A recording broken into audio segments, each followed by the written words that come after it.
Buenos días a todos los seguidores de Claver Egler Real Estate Consulting y a todos nuestros clientes de Claver Egler, abogados y mediadores. Pues otro domingo más, aquí estamos, 6 de diciembre de 2020, en este puente de la Inmaculada Concepción.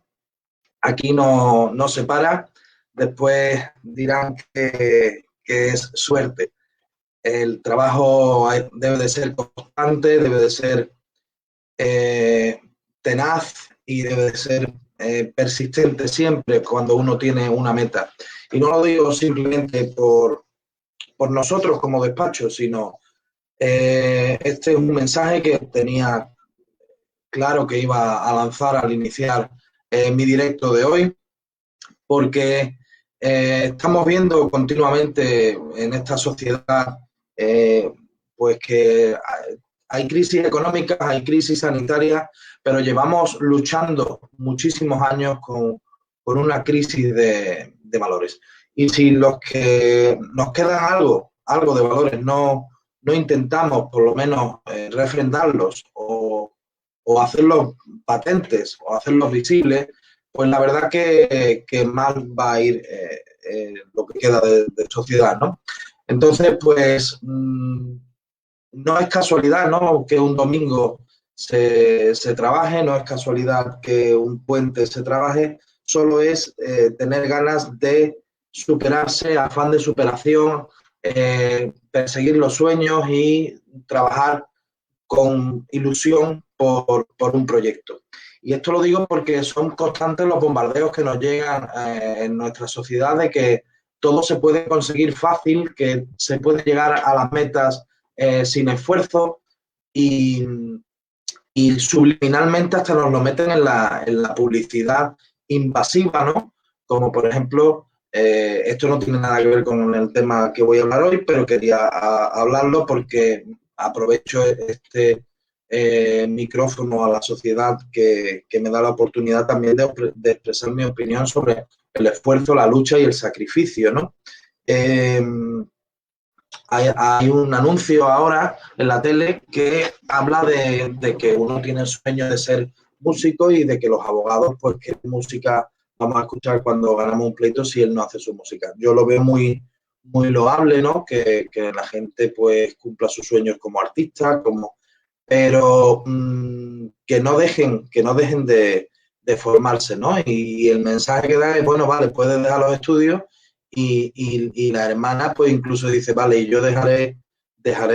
el curso que estoy haciendo para ser influencer. La vida es mucho más complicada que todo eso, la vida requiere de constancia, de esfuerzo, de sacrificio y no regalan nada. Entonces, esta sociedad en la cual nos estamos viendo inmersos de falta de esfuerzo, de que todo se consiga fácil, de hacer lo mínimo para llegar a un objetivo de al menos la subsistencia, lo que hace a las personas al final es menos carentes de criterio porque no tienen la formación, la cultura necesaria para poder adoptar sus propias decisiones y tener un espíritu crítico formado. Bueno, pues una vez dicho esto, que creo que me he desahogado aquí en este 6 de diciembre, puente de la Inmaculada Concepción, sobre lo que conlleva trabajar y luchar en un festivo y en un puente. Hoy vamos a hablar de un tema que en el despacho es muy recurrente y que me parecía muy interesante y que le puede ser de interés y de suma utilidad a muchas familias, tanto clientes nuestros como personas que puedan ver este directo.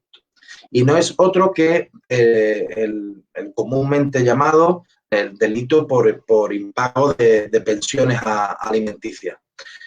Pues bien, sin más, una vez hecho este preámbulo de 5 minutos,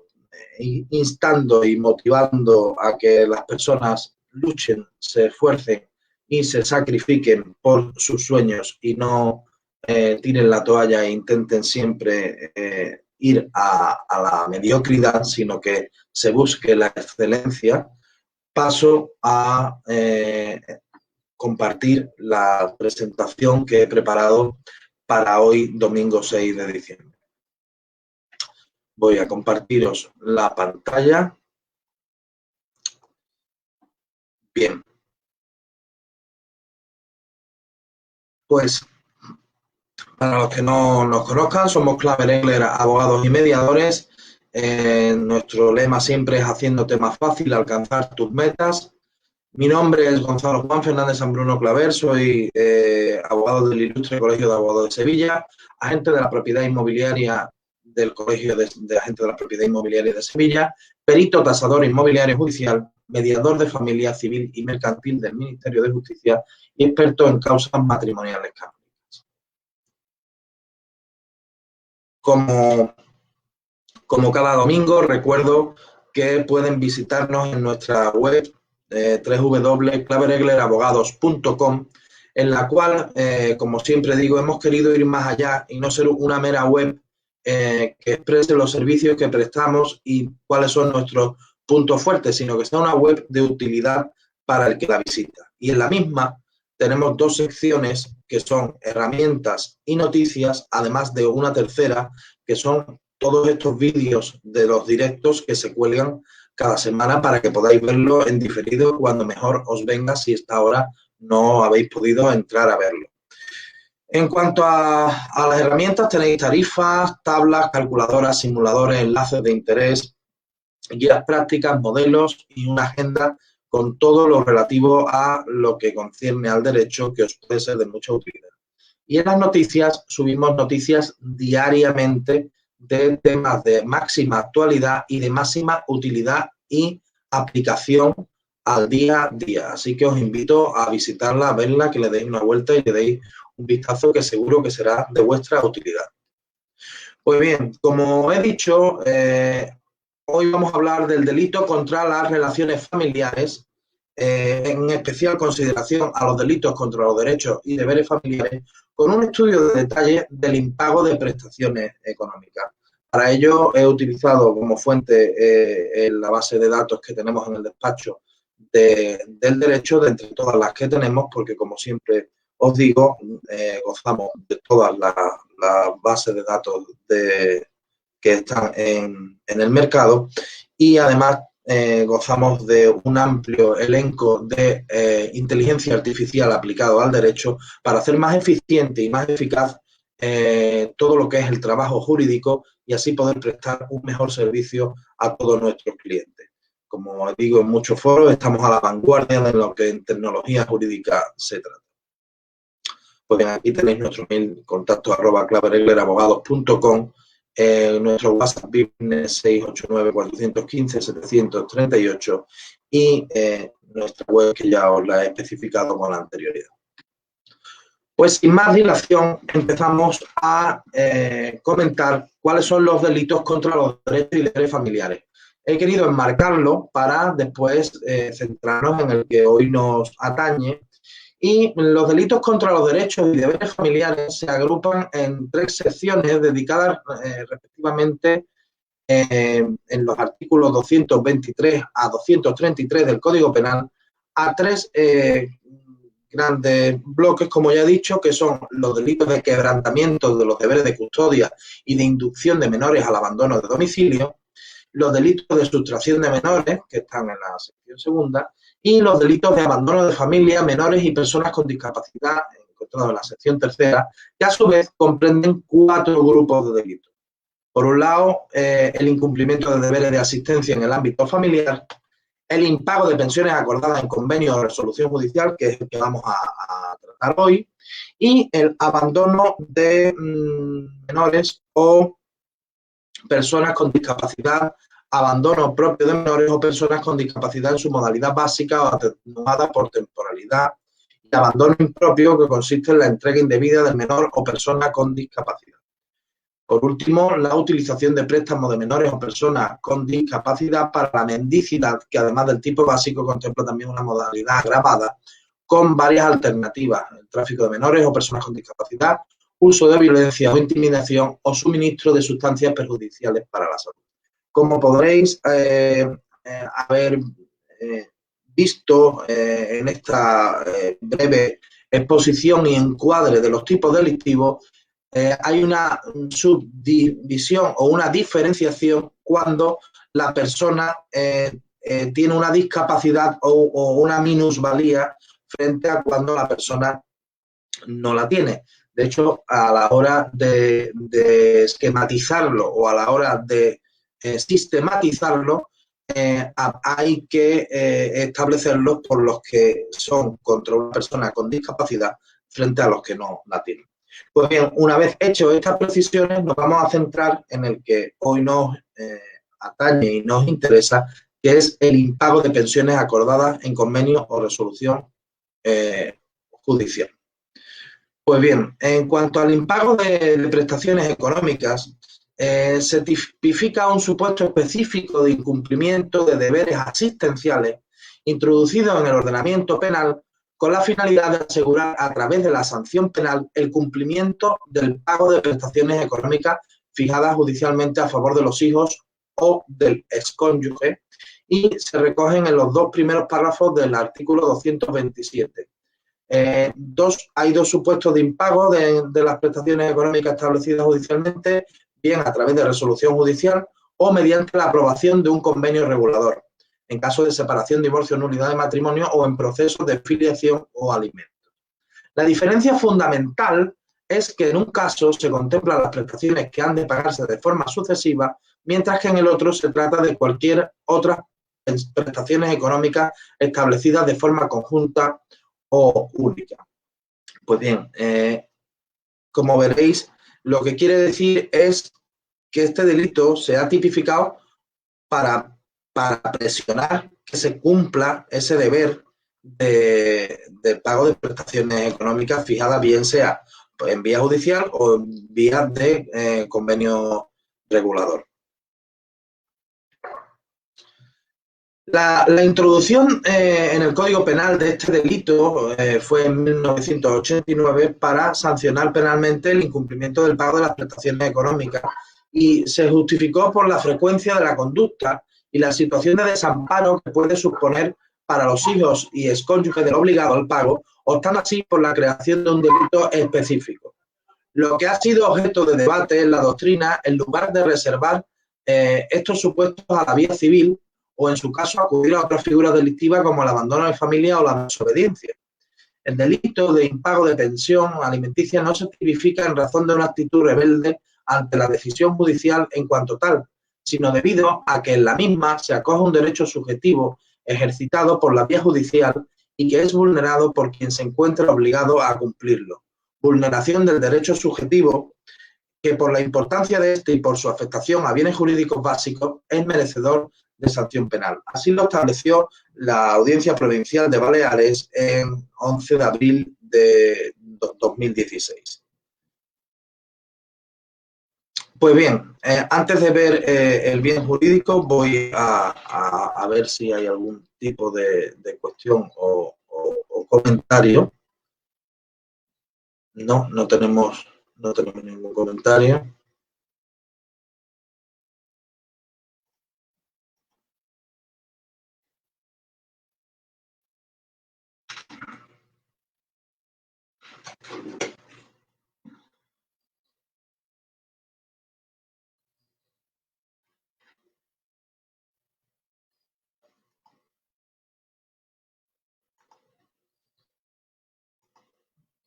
Disculpar que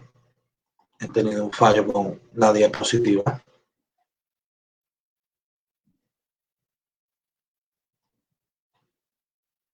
Bien, pues como os iba diciendo, vamos a ver el bien jurídico que se protege, ¿no? Pues en cuanto al bien jurídico protegido, es común en ambas infracciones el interés protegido, que es asegurar la protección de derechos esenciales de los integrantes de una familia, mediante el aseguramiento del cumplimiento de las obligaciones y deberes asistenciales, fijadas judicialmente, que garantizan el bienestar de los hijos y en general de la familia, ya que generalmente se considera un delito contra la seguridad de las personas, en el que se trata de tutelar la legítima expectativa del cumplimiento de los deberes asistenciales basados en las relaciones familiares. Se persigue proteger a los miembros económicamente más débiles del cuerpo familiar frente al incumplimiento de los deberes asistenciales del obligado. Así lo estableció la sentencia del Tribunal Supremo de 2 de octubre de 2012 y de 3 de abril de 2001, como la Audiencia Provincial de Badajoz de 1 de febrero de 2016 y la Audiencia Provincial de Burgos de 23 de julio de 2018. Y también otorgar la máxima protección a quienes en crisis matrimoniales padecen las consecuencias de la insolidaridad del obligado a las prestaciones. Así lo estableció la Audiencia Provincial de Madrid en su auto de 13 de julio de 2010. Igualmente, se destaca que el bien jurídico protegido no se limita a la seguridad personal de los miembros más débiles económicamente de la familia, aun cuando ello fuera la finalidad primordial de su tipificación penal, sino que incluye también el interés del Estado en el cumplimiento de las resoluciones judiciales y el respeto al principio de autoridad. Así lo establece la Audiencia Provincial de Burgos de 23 de julio de 2018. En segundo lugar, el Tribunal Supremo entiende que el delito de impago de prestaciones económicas constituye una segregación del tipo general de abandono de familia, incorporando al Código una específica modalidad del tipo básico, con la que el legislador trata de proteger a los miembros económicamente más débiles del cuerpo familiar frente al incumplimiento de los deberes asistenciales del obligado a prestarlos en virtud de resolución o de convenio judicialmente aprobados en los supuestos contemplados en el precepto. Así lo estableció la sentencia del Tribunal Supremo de 3 de abril de 2001 y de la Audiencia Provincial de Barcelona de 13 de octubre de 2017. En cuanto al sujeto activo, podemos decir que el sujeto activo de ambas infracciones es el cónyuge o progenitor obligado legalmente al pago. Se trata, por tanto, de un delito especial propio cuyo sujeto activo solo puede ser el obligado a la prestación. Incido una vez más, porque lo he explicado en todos los directos que hablo de tipos penales, cuando hablamos de sujeto activo es quién puede realizar la conducta delictiva, quién puede cometer este delito, ¿no? Para los legos en derecho que lo entendáis. Pues bien, a esta generalidad hay que hacer las siguientes precisiones, y es que la obligación la tiene el progenitor que figura en el registro civil, incluso aunque posteriormente se compruebe que no es el padre biológico. Así, no cabe la revisión de la condena por delito de impago de alimentos en aquellos casos en que el recurrente haya sido condenado por impago de alimentos fiados en una sentencia dictada en procedimiento matrimonial y con posterioridad sea anulada la paternidad biológica. Así lo estableció el acuerdo del Tribunal Supremo en su pleno no jurisdiccional de 27 de noviembre de 2007. Esto quiere decir, por si no se ha entendido, que si hay una persona inscrita como padre en el registro civil, aunque no es su padre biológico, y se le condena al pago de unas pensiones, bueno, se condena porque haya cometido el delito, ¿no? Porque después se reconozca que no era el padre biológico, no puede revisarse esa condena. Eso es lo que quiere decir esto. En el mismo sentido, se considera que la existencia de la condición de padre está cumplida por la fe registral, indestructible si no por resolución judicial contraria, que se produjo por hechos conocidos con posterioridad al agotamiento del delito y declarados todavía más tarde en sentencia firme. Así lo estableció la sentencia del Tribunal Supremo de 28 de noviembre de 2007. Con lo cual, como la fe pública registral es lo que le da fuerza a esa constatación de que es el padre y el delito se cometió de impago de pensiones cuando estaba constatado que era su padre, por mucho que se revoque después, el tipo delictivo se cumplió mediante el tiempo que tenía la condición de padre. Si no, estaríamos ante una inseguridad jurídica tremenda.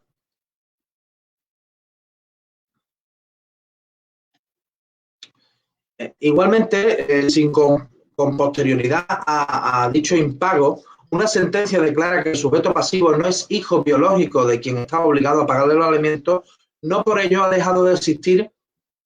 esta situación material de filiación, por lo que el periodo de impago de alimentos concurrían los elementos subjetivos, a sabiendas y objetivos del delito de abandono de familia, ya que la nueva sentencia civil no puede producir efectos retroactivos, es decir, no puede cambiar lo que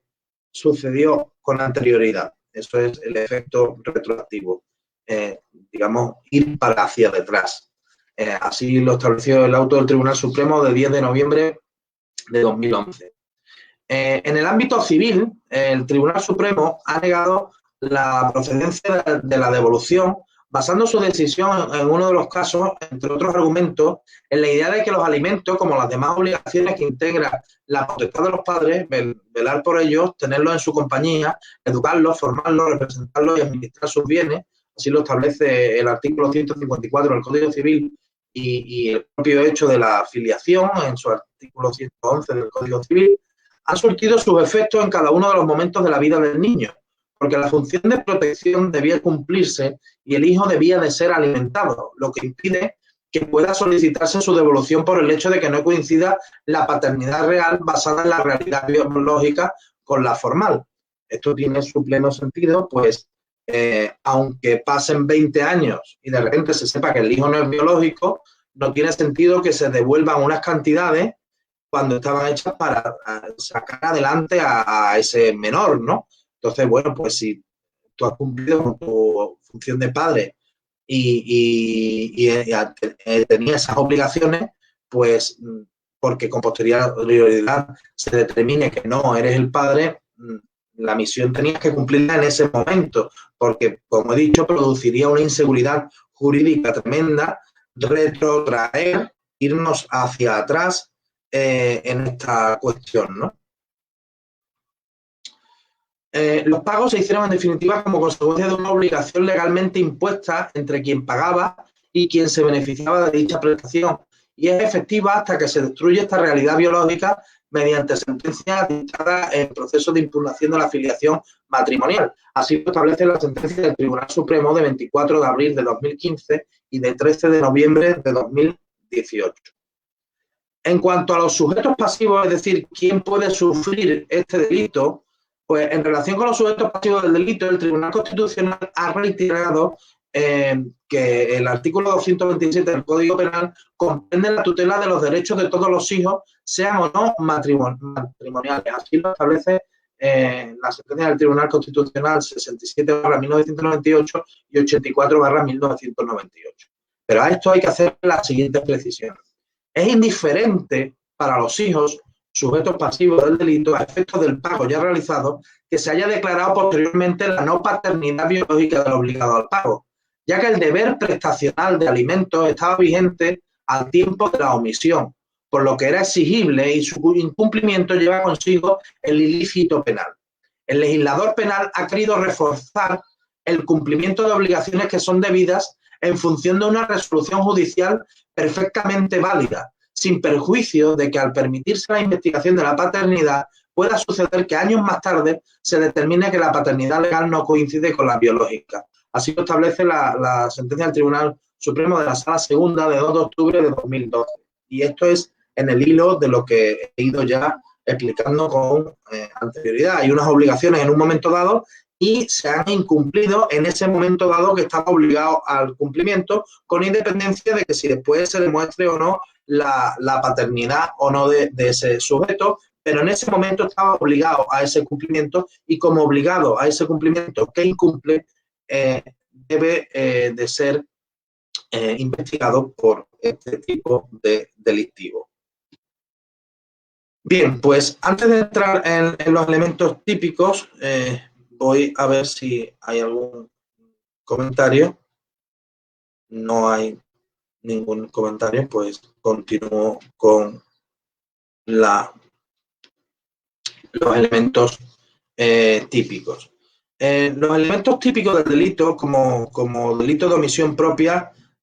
pues son los siguientes que ahora vamos a ver. Así lo ha establecido la sentencia del Tribunal Supremo de 13 de julio de 2017, la Audiencia Provincial de Valencia de 10 de noviembre de 2018 y la Audiencia Provincial de Guadalajara de 20 de septiembre de 2019, así como la Audiencia Provincial de La Coruña de 29 de septiembre de 2019 y la Audiencia Provincial de Toledo del 17 de febrero de 2020. Pues son los siguientes elementos típicos. Primero, la existencia de una resolución judicial firme o un convenio aprobado por la autoridad judicial competente que establezca cualquier tipo de prestación económica a favor de los hijos del matrimonio y del excónyuge en supuestos de separación legal, declaración de nulidad del matrimonio, procesos de filiación o procesos de alimentos en favor de los hijos.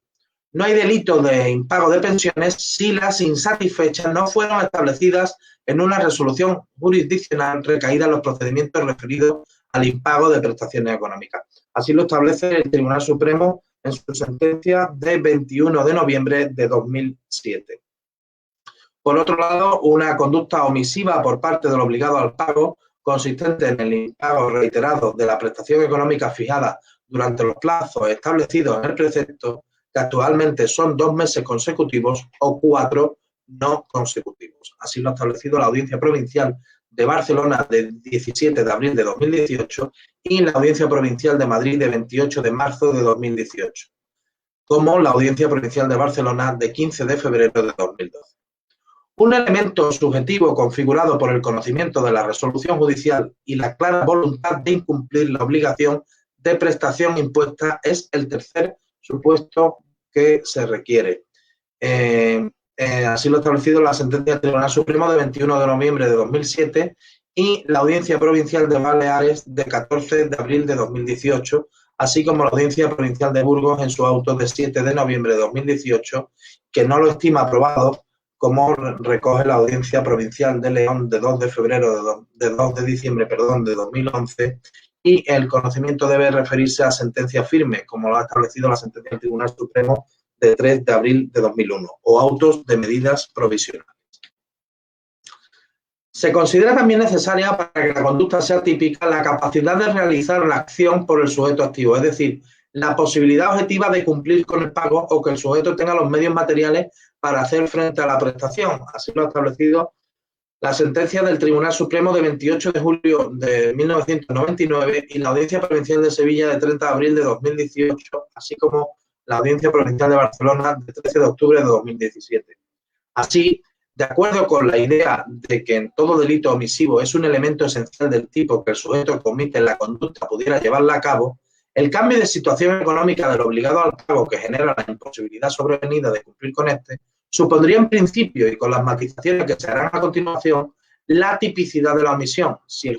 sujeto se encuentra en una situación objetiva de imposibilidad constatada de cumplir la prestación, queda excluido del tipo por ausencia de elementos subjetivos de la voluntariedad. Así lo establece la sentencia del Tribunal Supremo del 3 de abril de 2001 y la Audiencia Provincial de Madrid de 19 de enero de 2016 y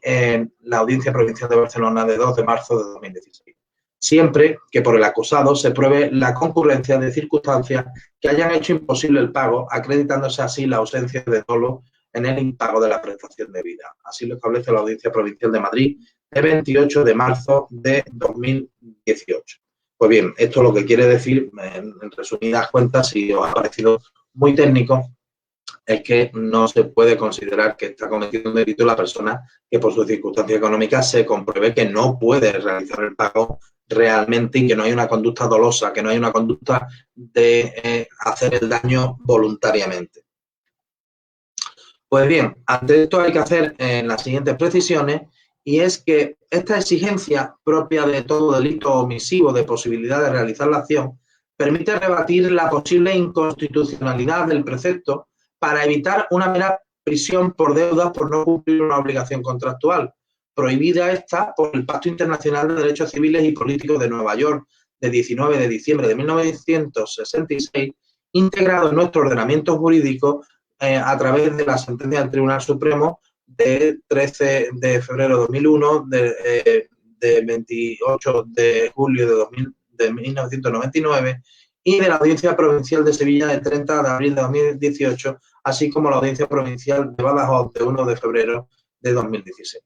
No debe olvidarse que no se trata de sancionar el incumplimiento de una obligación civil, sino de proteger a los miembros económicamente más débiles del cuerpo familiar frente al incumplimiento de los deberes asistenciales del obligado a prestarlos, fijados en virtud de resolución judicial o convenio judicialmente aprobado. Se trata, en definitiva, de una específica modalidad segregada del tipo básico del abandono de familia. Así lo establece la Audiencia Provincial de Madrid de 28 de marzo de 2018, la Audiencia Provincial de Vizcaya de 23 de enero de 2018 y la sentencia del Tribunal Superior de Justicia de Cataluña en su auto de 13 de marzo de 2017, que presupone el incumplimiento de una resolución judicial o de un convenio regulador que fija las obligaciones de sostenimiento de la familia del obligado al pago en función de sus capacidades económicas.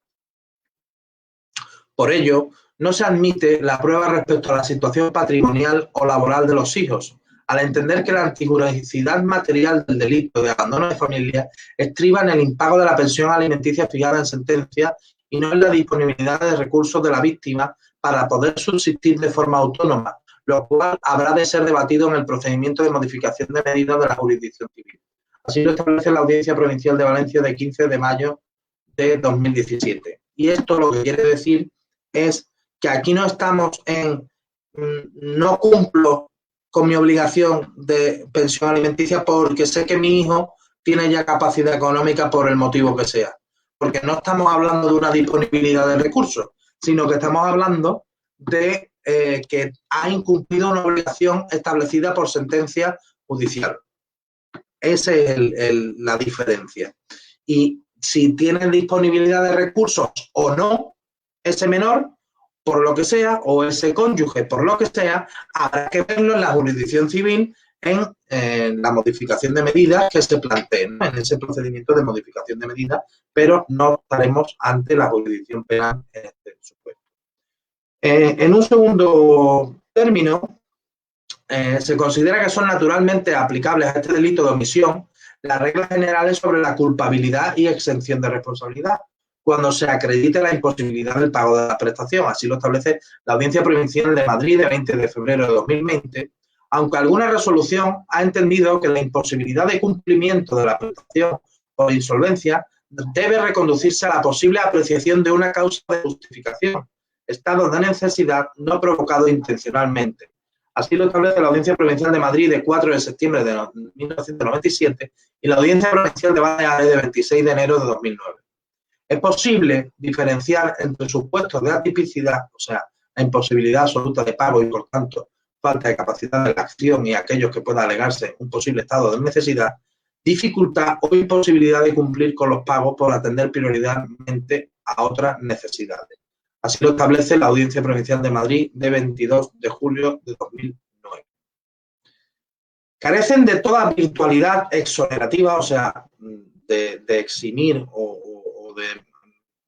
reducir el impacto delictivo por parte del que lo comete, las situaciones de necesidad previamente provocadas por el obligado al pago. Tampoco resulta admisible la apreciación de la causa de exención o atenuación del estado de necesidad.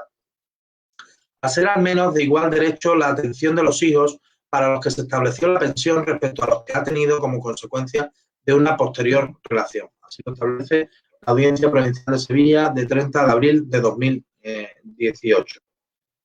Son mucho más numerosas las sentencias que en estos casos de imposibilidad objetiva de afrontar la prestación debida aprecian no concurrente el necesario elemento subjetivo por falta de voluntariedad del pago. Así lo establece la sentencia del Tribunal Supremo del 13 de febrero de 2001 y de la Audiencia Provincial de Madrid de 28 de marzo de 2018, de 1 de marzo de 2016 y de la Audiencia Provincial de Valencia del 3 de abril de 2014, como de la Audiencia Provincial de Sevilla de 19 de enero de 2012.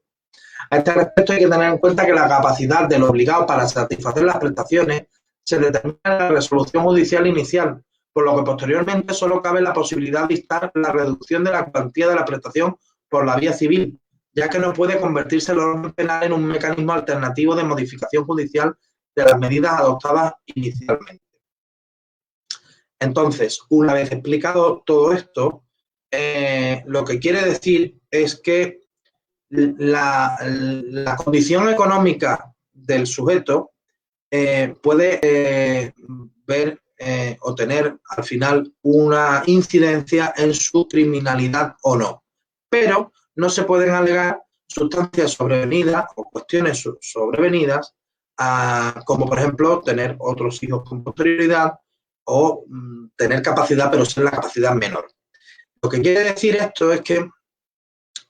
lo que vela como Este delito protege tanto que no se vean desprovistos los menores más vulnerables, ¿no? De su desarrollo. Y por otro lado, protege que no se incumplan sentencias. Cuando se dicta la sentencia civil en primera instancia con las cantidades que debe de abonar este obligado al pago, pues si esas cantidades se modifican, no está el orden penal para modificarlas, sino que se modificarán en el orden civil atendiendo a las circunstancias de este sujeto y, una vez modificadas, si se incumplen o no esas cantidades ya modificadas, entonces estaremos ante un delito de impago de prestaciones económicas ante esa revisión civil. Pero que el orden penal no es el lugar para revisar estas cantidades. Es lo que quiere decir todo esto y que quería dejarlo claro. Pues bien, el hecho de que uno de los presupuestos objetivos del delito sea la existencia de una resolución judicial firme en el ámbito civil, fijando la prestación económica a pagar, como ya hemos visto, y habida cuenta de que tal resolución se ha dictado bien de mutuo acuerdo entre los cónyuges o bien tras un proceso contradictorio con prácticas de pruebas sobre la capacidad económica de los cónyuges, permite inicialmente inferir de manera razonable la posibilidad de pago por el deudor y por lo mismo la voluntariedad de su omisión. El proceso penal ha de partir de una presunción de capacidad económica, o sea, de que el obligado puede afrontar ese pago, de aquel a quien el juzgado civil imputó el pago de una pensión, por lo que una vez probada la falta de pago de la misma durante el tiempo marcado en la ley por parte del obligado a ello, recae sobre el acusado la prueba sobre las causas de exclusión de la antijuricidad o de su culpabilidad.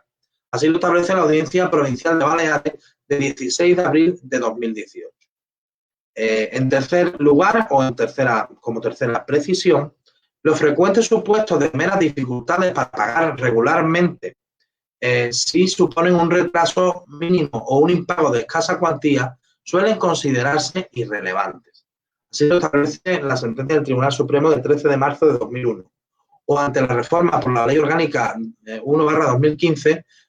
son constitutivos de una mera falta. Así lo establece la Audiencia Provincial de Baleares del 18 de enero de 2012. Rechazando los tribunales cualquier automatismo tanto para estimar o no la tipicidad y examinando en el caso concreto las circunstancias concurrentes. Así lo establece la Audiencia Provincial de Granada de 12 de diciembre de 2017 y la Audiencia Provincial de Madrid de 28 de marzo de 2016, así como de 25 de abril de 2012. Ya que la antijuricidad material de la conducta y no solo la antijuricidad formal de su subsunción típica exigen la sustancial lesión del bien jurídico protegido. Así lo establece la Audiencia Provincial de Barcelona de 2 de marzo de 2016, de 8 de abril de 2019 y la Audiencia Provincial de Granada de 29 de octubre de 2019, así como la Audiencia Provincial de La Coruña de 29 de septiembre de 2019. ¿Qué quiere decir esto? Que por eso hablábamos en los elementos típicos cuando había un retraso de 2 o 4 cuotas. ¿Por qué? Porque si es un retraso mínimo o un impago de una escasa cuantía, pues no es relevante para haber lesionado el bien jurídico protegido, que aquí hemos explicado que es la protección y el mantenimiento de ese menor, si es una cantidad mínima. Y si es un retraso mínimo, pues no estamos lesionando ese bien jurídico. Eso es lo que quiere decir esto que acabo de explicar. Pues bien,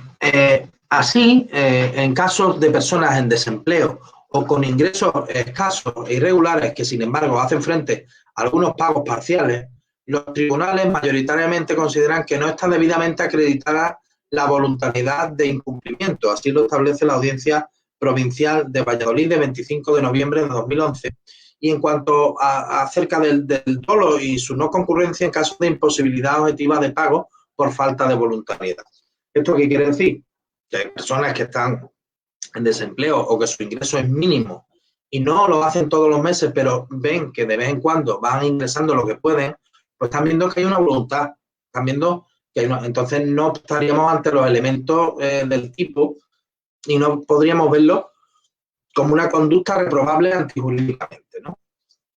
Entonces, en caso de pagos parciales debe valorarse conjuntamente con el resto de circunstancias concurrentes, pues puede significar tanto que el acusado paga lo que puede según sus ingresos, como que decide arbitrariamente cuándo paga y cuándo abona la pensión de alimentos. Así lo establece la Audiencia Provincial de Madrid del 19 de enero de 2018. Esto es interesante porque una cosa es que uno paga cuando puede algo y otra es que diga, bueno, pues yo aleatoriamente voy a pagar ahora, voy a pagar esto, tal. No es lo mismo pagar cuando puede algo que aleatoriamente y voluntariamente establecer cuándo yo voy a pagar porque quiero así. Hay que ver que esa diferencia es bastante importante. En muchos supuestos suele considerarse que el cumplimiento solo parcial de la obligación prestacional señalada por el juzgado de familia equivale a efectos penales al incumplimiento, a no ser que se acredite por el obligado la aparición de circunstancias nuevas que impidan materialmente la satisfacción íntegra de la obligación, lo que haya de ir acompañado de la deducción ante el juzgado civil de la petición de modificación de medida que autoriza el Código Civil en su artículo 91 y 100. Por ello, el pago parcial de las cantidades debidas, incluso el pago extemporáneo, integran el tipo delictivo cuando se trata de un retraso injustificado o malicioso. Así lo establece la Audiencia Provincial de Las Palmas de 3 de julio de 2015, o cuando, pese a la alta capacidad económica del obligado, este paga solo la mitad del importe fijado debido a que se considera una acomodación a su criterio unilateral sobre el quantum observado, que coincide prácticamente con lo solicitado en la demanda de modificación de medidas, y así lo estableció la Audiencia Provincial de Granada de 12 de diciembre de 2017. Pues bien, una vez explicado todo esto, hay dos detalles que os quiero decir para que los tengáis muy en cuenta, y es que si no vais a poder hacer frente a una pensión alimenticia que os viene impuesta por sentencia civil o por un convenio regulador que está ratificado, lo primero hay que interponer o dar curso a un procedimiento de modificación de medidas. ¿Para qué? Para que si hay una denuncia o una querella por parte del otro cónyuge de incumplimiento, digan, mire, es que he presentado esta demanda de modificación de medidas. ¿Para qué? Para que tú tienes esta justificación de que la has presentado porque tus circunstancias no permiten cumplir con lo que se estableció judicialmente de primeras. Eso es importante. Y por otro, lo que quiere decir es que una persona no puede establecer unilateralmente lo que él cree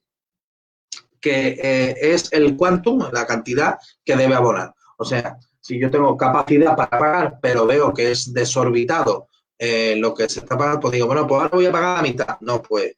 inicia un procedimiento de medida, de modificación de medida, y acredita por qué crees que debe de modificarse eso, y entonces, con las nuevas circunstancias aprobadas en sede judicial, entonces se abona lo que se haya modificado, si es que procede dicha modificación. Pero es uno de los pasos para evitar la antijuricidad o la tipicidad de este tipo de delitos. Esto es más, incluso al que lo estoy escuchando, como un consejo de cómo se debe de proceder correctamente cuando no se puede abonar dicha pensión alimenticia fijada por sentencia judicial en el orden jurisdiccional civil. Pues bien, continuamos. La falta de acreditación por parte de la defensa de la incapacidad económica del acusado para abonar la pensión alimenticia impide otorgar efectos exculpatorios de la responsabilidad al hecho de que el acusado haya efectuado pagos parciales e irregulares. Así lo establece la Audiencia Provincial de Baleares de 11 de abril de 2016, como la Audiencia Provincial de Madrid de 6 de octubre de 2015. Tales pagos parciales no cuestionan la tipicidad de la conducta cuando se ha tenido en cuenta las posibilidades económicas, habiéndose evaluado la cantidad que debía de abonar el acusado y resultando rechazados sus intentos de modificar dicha cantidad. Tales pagos sí tienen su efecto respetando a la cantidad que debe abonarse en concepto de responsabilidad civil. Así lo estableció la Audiencia Provincial de Alicante de 24 de febrero de 2015. En todo caso, el acusado obligado al pago por sentencia judicial no puede unilateralmente reducir la pensión sino que tiene la obligación de acudir al órgano jurisdiccional solicitando la rebaja de la misma, acreditando que su situación económica ha variado, sufriendo un empeoramiento y solo tras obtener la misma puede dejar de cumplir sus obligaciones. Así lo establece la Audiencia Provincial de Madrid el 5 de febrero de 2016.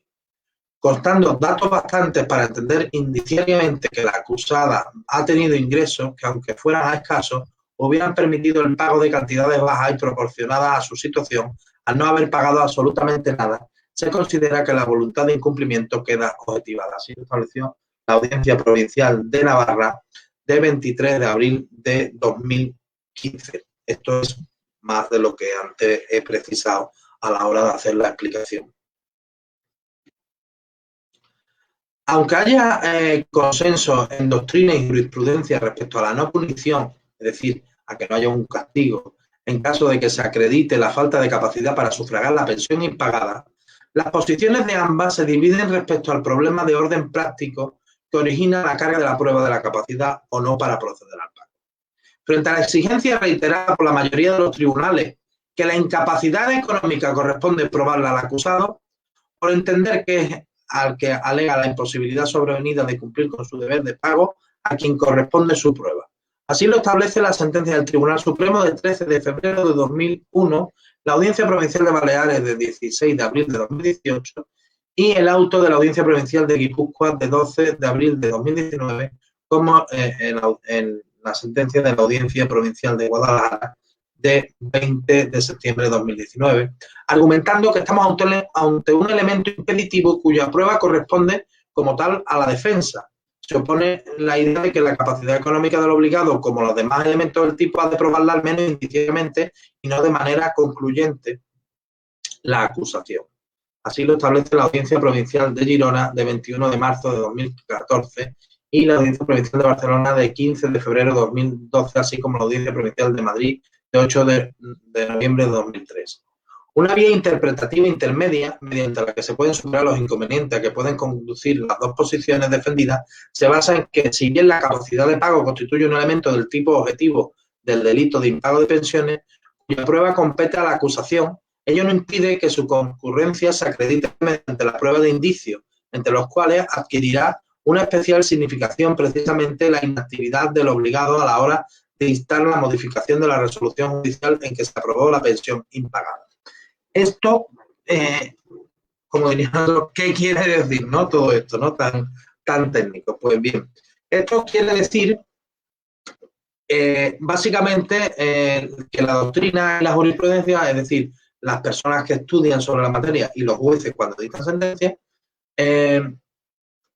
hablan de quién debe de probar la imposibilidad del pago de esta pensión. Si la persona que está siendo investigada por este delito o la acusación.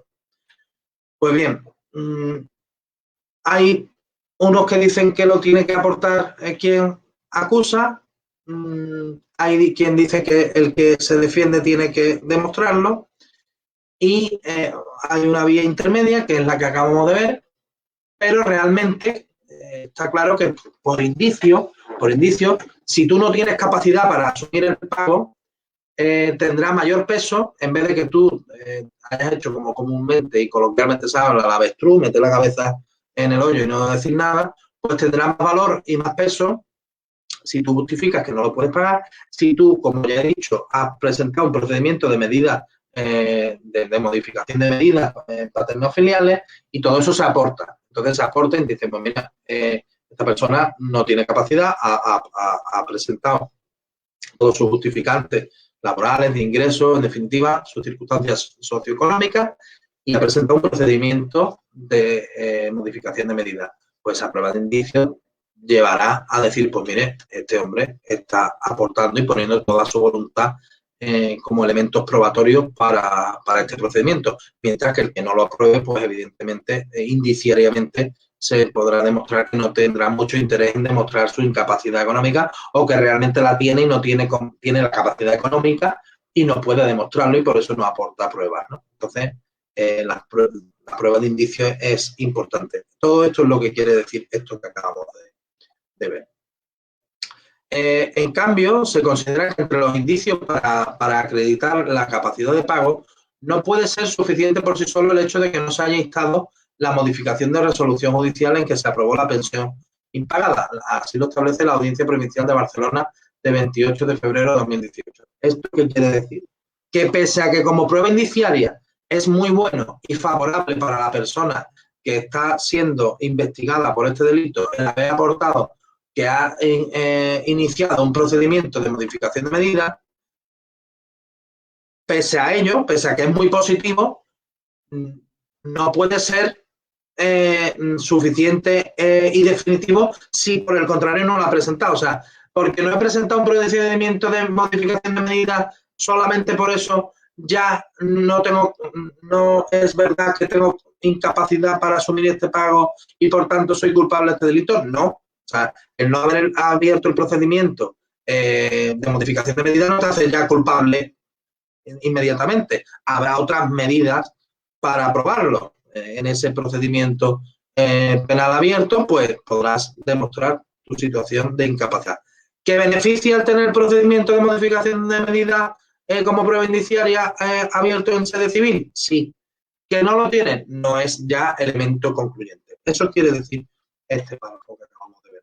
Ante la disparidad de criterios, se alega acertadamente que el proceso penal no puede convertirse subrepticiamente en un mecanismo alternativo de modificación judicial de la medida adoptada inicialmente. Esto ya lo hemos visto. De manera que el progenitor incumplidor que no haya utilizado la vía jurisdiccional para conseguirla no podrá descargar sobre la parte acusadora la carga de la posibilidad de su cumplimiento, de modo que cualquier modificación de este estatuto ha de ser resultado de un proceso especial regulado legalmente, sin que el progenitor obligado al pago pueda unilateralmente eximirse del cumplimiento de su deber asistencial, pensando sobre el progenitor que ha quebrantado sus obligaciones asistenciales a la carga de probar la imposibilidad de su cumplimiento. Así lo establece la Audiencia Provincial de Madrid en su sentencia de 28 de marzo de 2018, de 5 de febrero de 2016 y de 25 de abril de 2012.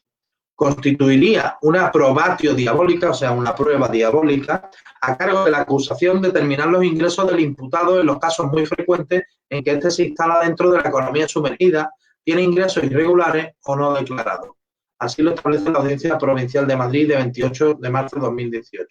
¿Lo que quiere decir?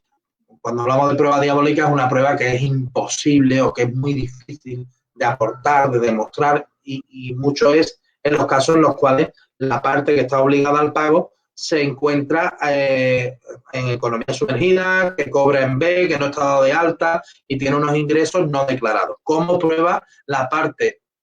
que acusa que la otra persona tiene unos ingresos declarados? Es imposible, entonces sería una prueba diabólica. No corresponde a la acusación acreditar que el obligado al pago de la pensión alimenticia tiene capacidad económica suficiente para atender dicho pago, sino que, por el contrario, incumbe a la defensa del acusado acreditar que aquella capacidad contemplada en la resolución judicial que fijó la pensión no existe, que el obligado al pago se encuentra imposibilitado de cumplir con aquella obligación y que, por ello, el impago no obedece a una conducta dolosa o injusta, sino a una imposibilidad de cumplir como circunstancia que elimina el dolo. Es decir, cuando se dictó la sentencia en el orden jurisdiccional civil,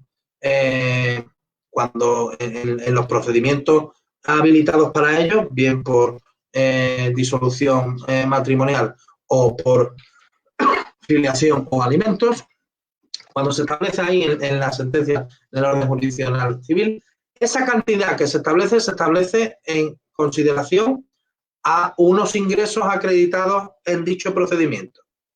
Si dichos ingresos o dichas circunstancias se han modificado, eso es lo que se habrá de probar en este procedimiento penal, que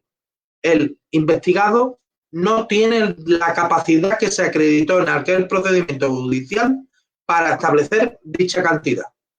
Si se prueba dichos hechos, de dicha capacidad o incapacidad económica, entonces es cuando se elimina esa conducta penalmente llamada dolosa, o sea, esa conducta de querer hacer ese daño, de esa voluntariedad, ¿no? Se elimina ese tipo injusto, ¿no? Por lo tanto, no se vulnera la presunción de inocencia ni supone inversión de la carga de la prueba el que, una vez acreditado convincentemente que se produjo el número de impagos establecidos por el precepto y que estos incumplimientos fueron conscientes y voluntarios, y por tanto la concurrencia de los elementos objetivos y subjetivos del tipo penal, la carga de alegar y probar que concurrió un factor que hizo imposible el pago, aunque fuera parcial, se desplace sobre el obligado incumplidor. Así lo establece la Audiencia Provincial de Madrid de 28 de marzo de 2018, la Audiencia Provincial de Sevilla de 16 de enero de 2012 y la Audiencia Provincial de Murcia de 13 de marzo de 2012. Es frecuente que los tribunales estimen subsistentemente la capacidad de pago establecida en la correspondiente resolución judicial civil, en la que se toma en cuenta la situación económica del sujeto obligado, mientras no se alegue posteriormente un cambio de las circunstancias personales, laborales o económicas, y se inste la modificación de la cuantía de la prestación a través del proceso especial regulado al efecto. Es cierto que precisamente los problemas de prueba de este elemento de la capacidad de pago del obligado derivan en la práctica en la principal causa de absolución. Pues bien, antes de hacer las precisiones, como llevo un tiempo, voy a pasar para ver. Bien, pues no hay ninguna cuestión, pues continúo con las precisiones al respecto. Pues voy a ver un momento. Sí, estamos aquí. Bien, pues como medios de prueba de capacidad de pago se han admitido, ahora vamos a ver los medios de prueba que se han admitido para ver la capacidad de pago. Entre otros, una hoja laboral de la empresa, junto con un informe de la Consejería de Empleo del que se desprende que precisamente durante el periodo en que se produjo el impago, el recurrente no permaneció inscrito como solicitante de empleo, así lo establece la Audiencia Provincial de Almería de 12 de julio de 2010, certificación de las agencias tributarias, Audiencia Provincial de Barcelona de 2 de mayo de 2007, información tributaria de la sociedad en la que participa el acusado, Audiencia Provincial de Barcelona de 28 de febrero de 2018, un informe de la Seguridad Social, Audiencia Provincial de Madrid de 3 de noviembre de 2006, capacidad económica suficiente para la concesión de una hipoteca de 269.000 euros, Audiencia Provincial de Barcelona de 15 de febrero de 2012, informe del detective que pone en relieve que se comporta como un verdadero titular y regente del negocio familiar, pese a no estar su nombre en el negocio, Audiencia Provincial de Sevilla de 16 de enero de 2012, ser titular de un local que no consta que el acusado haya tratado de poner en venta y de obra de arte de gran valor, no aportando prueba alguna de haber intentado vender esas obras de arte para con su producto poder hacer frente a las pensiones de sus hijos, Audiencia Provincial de Baleares del 16 de abril de 2018. Es decir, aquí vemos un elenco de cuestiones que la jurisprudencia, distintas sentencias de distintas audiencias provinciales de nuestro territorio nacional, han establecido como elementos que se han considerado como medio de prueba, ¿no? Entonces aquí, pues todo la inventiva y casuística que nos pueden dar y que debemos los abogados de poner al servicio de nuestros clientes, pues todo elemento probatorio que justifique bien la capacidad o la incapacidad económica según el lado en el que nos encontremos. Las declaraciones del acusado, así lo establece la Audiencia Provincial de Madrid de 18 de enero de 2018 y de 2008, y de las ex esposas e hijas, de las declaraciones de las partes, ¿no? Digamos, de la Audiencia Provincial de Vizcaya de 10 de marzo de 2008, indicios entre los cuales algunos tribunales conceden especial significación precisamente a la inactividad del obligado a la hora de instar la modificación de la resolución judicial en que se aprobó la pensión impagada. La cualificación profesional del acusado, sus posibilidades de empleo en el periodo afectado, la realización o no de pagos parciales, en definitiva, su propia actitud ante la obligación económica impuesta en la medida que permite inferir si el impago es voluntario o escapa a las posibilidades reales del sujeto. Pruebas de indicios que es especialmente idónea para contrarrestar los múltiples mecanismos utilizados por los deudores de pensiones asistenciales para sustraerse de sus obligaciones, como la sustitución de su trabajo habitual por cuenta ajena por la condición de autónomo o la modificación de la titularidad de sus bienes. Así lo establece la Audiencia Provincial de Madrid de 25 de abril de 2012. Vuelvo aquí a planear la idea sobre la no interposición del procedimiento de medidas paternofiliales, de modificación de medidas paternofiliales. ¿Por qué?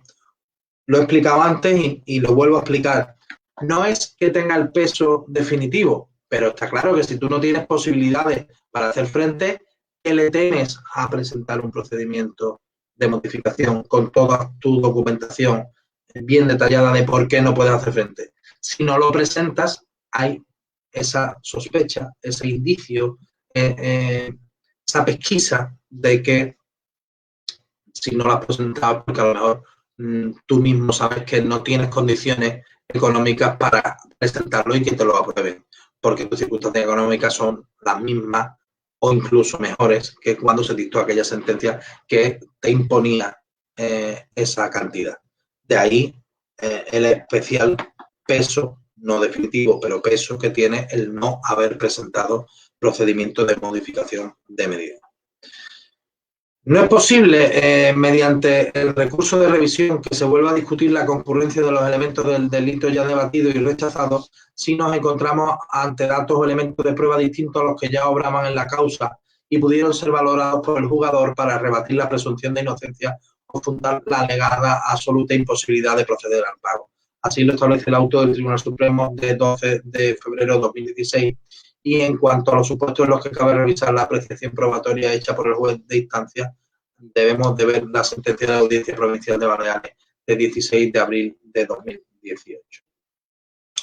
Pues, en tercer lugar, respecto a la prueba de haber efectuado el pago, en los casos en que esté negado por la denunciante, es incuestionable que corresponde al acusado. Así lo establece la Audiencia Provincial de Madrid de 26 de enero de 2012.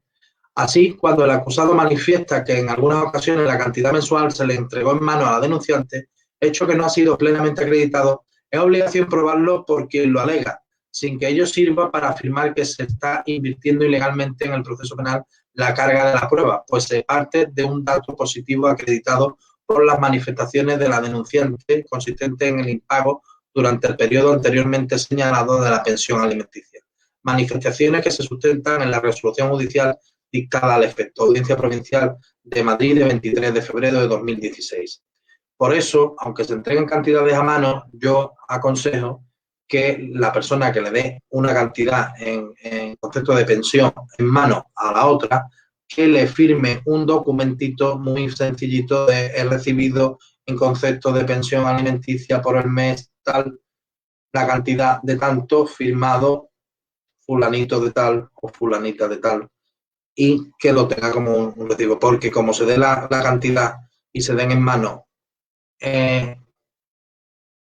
basándose en la confianza o en la buena fe o en la buena relación de ese momento, en el momento en que lo da, tiene una buena relación, pero si después, por lo que sea, pasan los años, has estado dando las cantidades en mano, por lo que sea, porque tienes una economía sumergida y no puedes declararlo por lo que sea, pero tú ese dinero se lo das, pues por lo menos tener un documento privado de la otra parte de que lo ha recibido, porque entonces que si no es tu palabra contra la suya y a efectos probatorios, pues será muy difícil probar que se ha llevado a cabo dicha entrega. Entonces, sobre los extremos a comprobar en caso de alegación de la infracción del principio de presunción de inocencia, como ha establecido la Audiencia Provincial de Vizcaya de 23 de enero de 2018 y la Audiencia Provincial de Barcelona de 2 de marzo de 2016, se considera que en el caso en que la sentencia recurrida no constituya una inferencia a partir de pruebas de cargo practicadas en el plenario, sino que se limite a asumir las conclusiones alcanzadas por la sentencia civil al basarse en la conclusión sobre el elemento subjetivo exclusivamente en los razonamientos de una sentencia civil de modificación de medida abdicando de la función valorativa que le correspondía, la sentencia adolece de falta de enlace racional y lógico entre el presupuesto objetivo probatorio y la íntima convicción que expresa sobre la concurrencia del elemento subjetivo, vulnerando así el principio de presunción de inocencia. Así lo establece la Audiencia Provincial de Madrid, 19 de enero de 2018.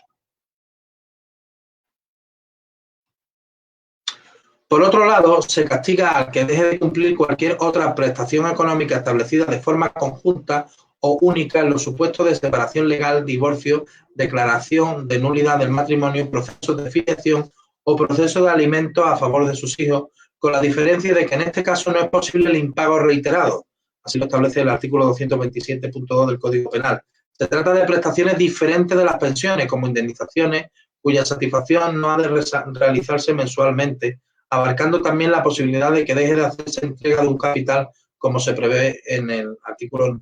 99 del Código Civil. De acuerdo con la interpretación dominante, resulta irrelevante la inexistencia de una situación de necesidad o desamparo de los beneficiarios ante el impago. Así lo establece la sentencia del Tribunal Supremo de 13 de febrero de 2001.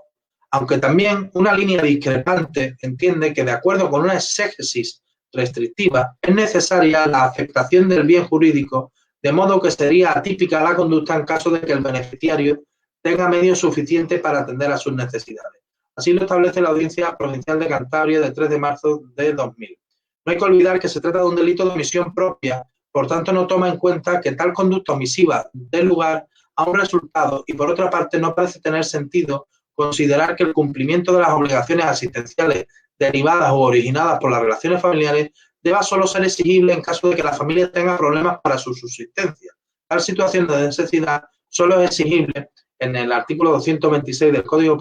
Penal y en absoluto cabe deducirla de este precepto. Tampoco se requiere la reclamación del pago debido por vía civil con carácter previo al proceso penal. Así lo establece la Audiencia Provincial de Las Palmas. ¿Esto qué quiere decir? Pues bien, esto quiere decir que en el impago de pensiones alimenticias, pues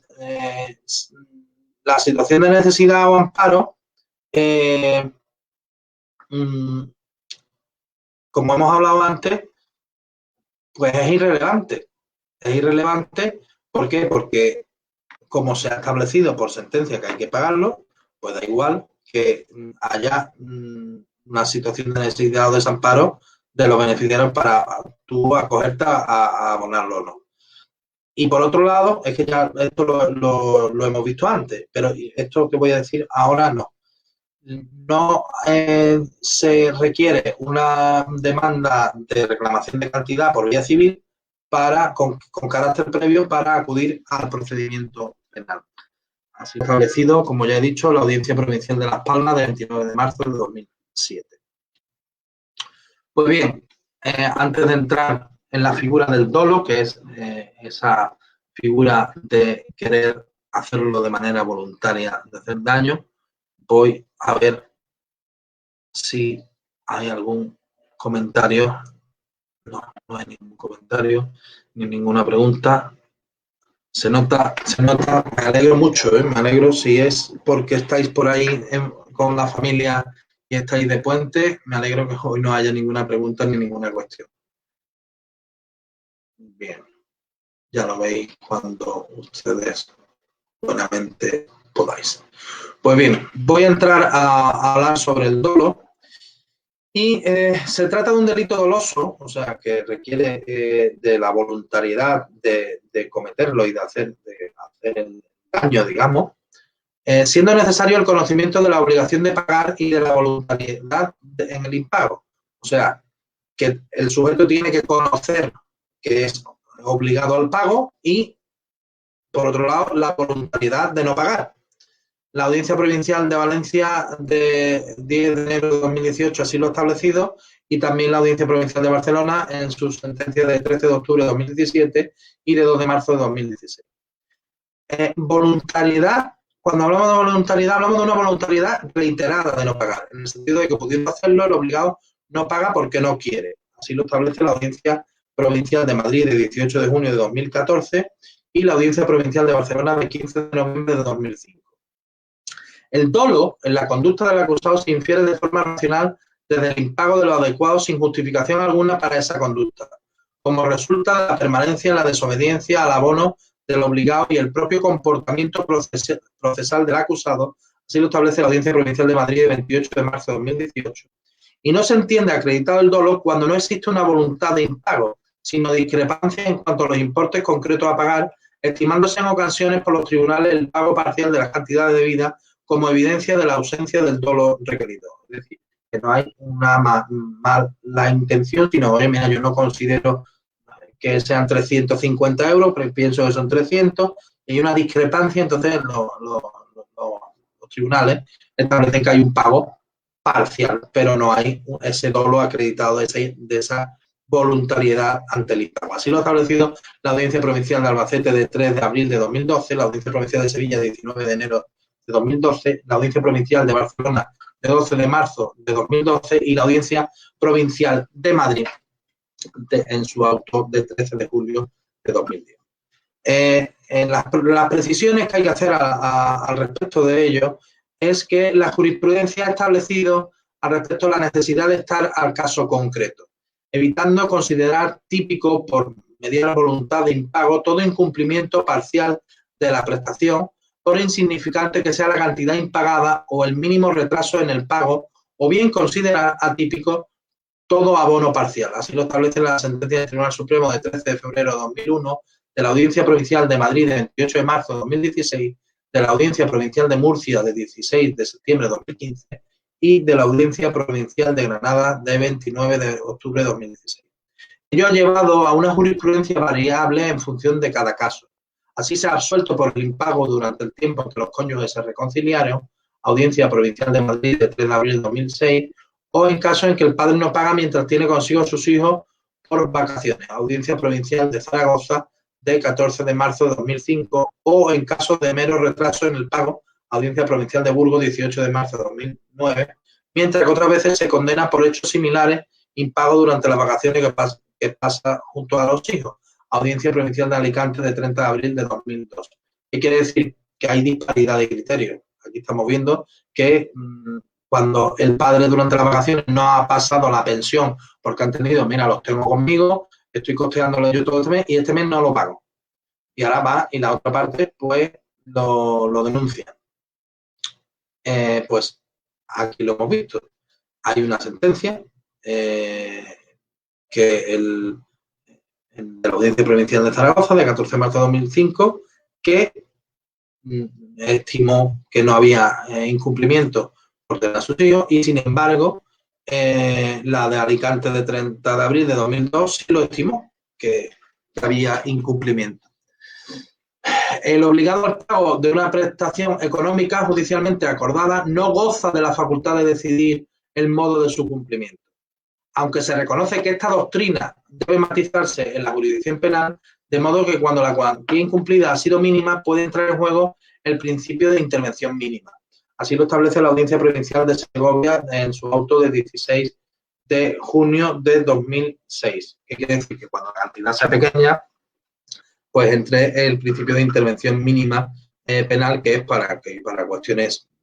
digamos, coloquialmente tontas, absurdas, nimias, pues no se utilice esta vía extraordinaria del penal cuando se pueden utilizar otras vías de resolución de dicho conflicto, ¿no? Con menor calado. Pues bien, en cuanto a la consumación y las formas imperfectas de ejecución, me gusta siempre, antes de empezar un punto, ver si hay algún tipo de comentario. No.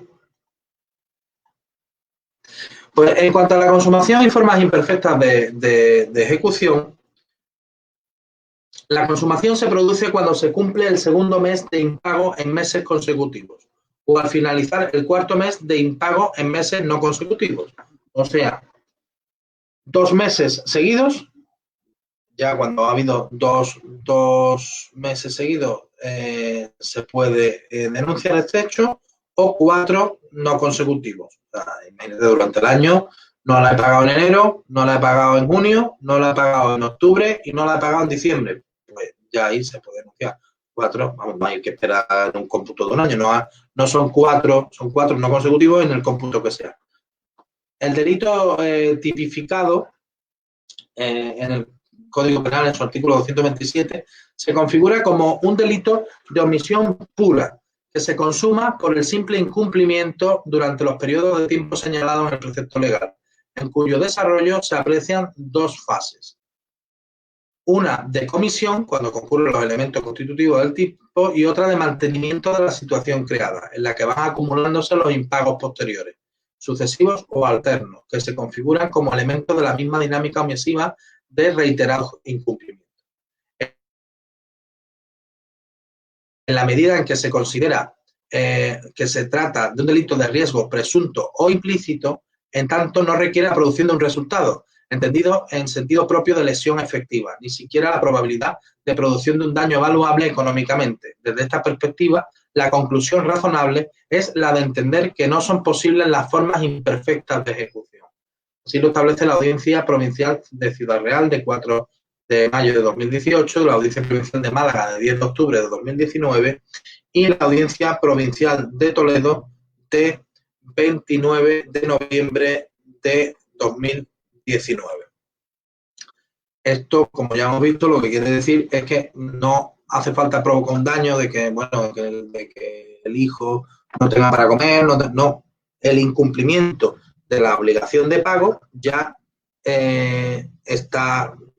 incumpliendo con esa obligación y, por lo tanto,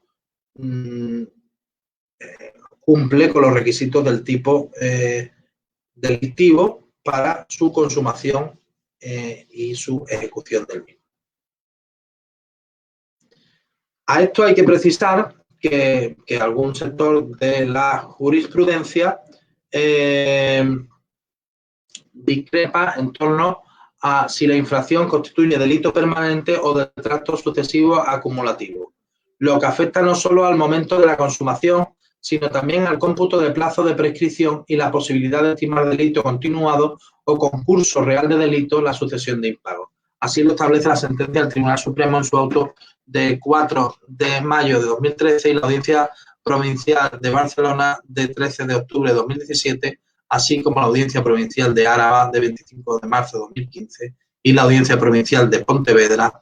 en su auto de 29 de septiembre de 2011. Así como la cuestión de si concurre o no bis in idem cuando se juzgan periodos distintos. Así lo ha establecido la Audiencia Provincial de Madrid de 26 de marzo de 2018.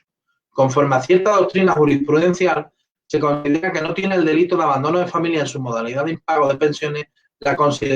consideración de delito permanente, por lo que es de aplicación el artículo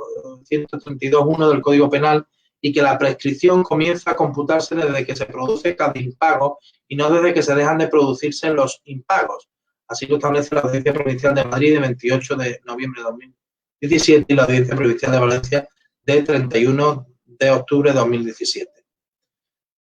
Sin embargo, las numerosas sentencias lo califican como delito permanente de tracto sucesivo acumulativo,